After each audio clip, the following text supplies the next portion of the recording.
એલા ભાઈ બહુ નિસ્વત હતો. એલા ભાઈ આમાં જ કમાણી છે અમારી. ભાઈ આ સોતા પણ મારે બકરા હાટું જોઈ છે. ના ના ભાઈ અમારી ઘરે ઢોર છે. એલા ભાઈ રસ આપી દે ને.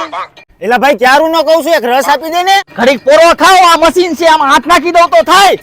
અરે રસ પીવા આવ્યા છે કે લોહી પીવા એ સમજાતું નથી. આનું કઈક કરવું પડશે.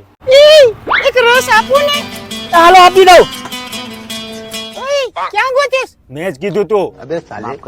ભાઈ એક રસ આપી દો ને, શું ભાવ છે? ગ્લાસના 15 લોટાના 20. એટલા બધા થોડા હોય, લૂંટવા જ બેઠા છો. આ 120 રૂપિયાનું રેડબુલ મોંઘું ન પડ્યું તમને, અને આ 20 રૂપિયાનો ગ્લાસ મોંઘો પડે છે. હવે તમને સિસોડા વાળાને શું ખબર પડે આ બ્રાન્ડ શું છે? હવે સલમાન, શાહરુખ અને અક્ષયને ટીવીમાં કૂદકા મારતા જોઈ આવા ઠંડા પીણાને તમે બ્રાન્ડ સમજો છો? ક્યારેક કોક ખેડૂતના ખેતરમાં જઈને જોઈજો કે કેટલા વળ ખાવા પડે ત્યારે આ પાક તૈયાર થાય છે. અને ક્યાંય સાંભળ્યું છે કે તમે માંદા પીડા હોય ડોક્ટરે ઠંડા પીણા પીવાનું કીધું હોય? તમારી જેવા સ્માર્ટ લોકોને વિદેશી કંપની વાળા બ્રાન્ડના નામે મૂર્ખા બનાવે છે.